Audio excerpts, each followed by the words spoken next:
Hi, Michael Buffer here, and let's get ready for FM Boxing Media. Frankie Morgan here from FM Boxing Media, brought to you by... Oh, here we go. We're always like to interrupt in mine. Frankie Morgan here from FM Boxing Media, brought to you by For You Hair Production, the high protein company. Today I'm here with not the most best pleased Tumi Phillips, but a winning Tumi Phillips once again. Yeah. How are you feeling? Listen, we're grateful to come out with a victory. Of course, I give thanks to God. That's the main thing. Tough fight, but we're here. Yeah, and obviously took the first knockdown of your pro career.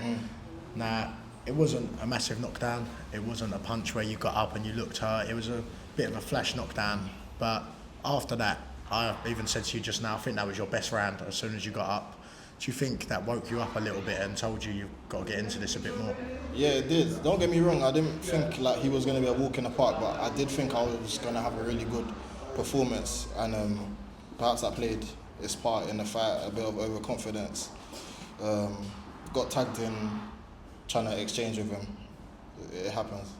Yeah, and obviously a lot of your mates are here and everyone's been completely honest with you. They've told you what they think. They've told you what they think should come next, what you think should come next as well. How much does it help when you've got people around you that don't come back and say, well done to me, well done, and they do let you know what you want to hear?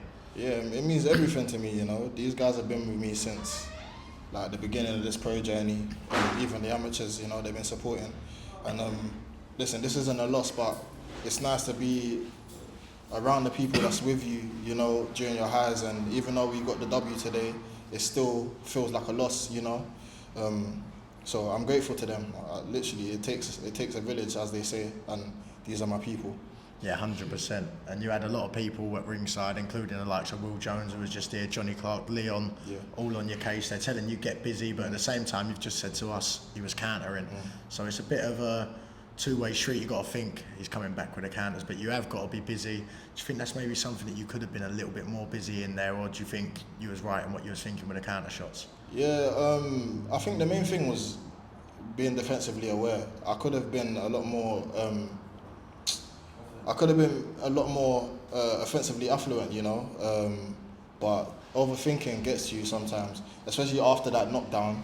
I'm like, I don't want to let my hands go too much, because it seems like he knows how to time the counters. So I was a bit probably overcautious, had him buzzed a couple times, could have set up the finishing blows a bit better, but we're here, experience gained.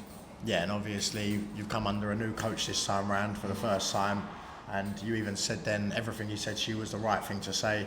How much does it help when you've got a coach in the corner that knows exactly what to tell you after you've been dropped like that? Yeah, it's great. People don't understand when you're in there, especially in that type of scenario, your brain's already gone. It doesn't help having a coach that's screaming, effing and blinding, you know. He was very calm in his approach, and it put me at ease, gave me instructions. I knew what to go out and do.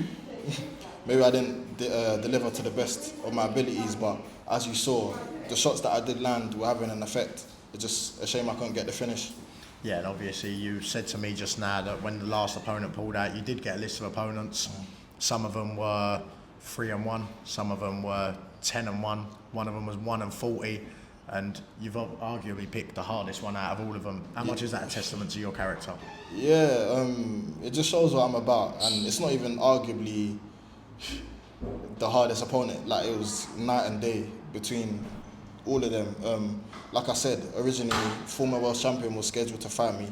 He pulled out, decided that he's only boxing if it's 4 rounds. What can you do? You know, my people are coming out to watch me potentially face a former champion, a former title holder, and I wanted a real fight, you know. I asked for it, I got a tough fight, and it played out how it played out. Yeah, and in an ideal world, what's next for Tumi Phillips? I know what's next, to be honest with you, but I think a lesson learned today, listen to your manager.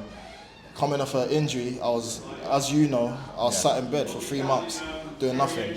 You know, I couldn't do no rehab, couldn't do anything, and I probably should have had not a soft touch, but a better opponent to ease into it. I went straight back in a real fight. In my 5th fight after boxing 4 journeymen that don't come to win, so it's a rude awakening, but one I'm happy to experience and overcome.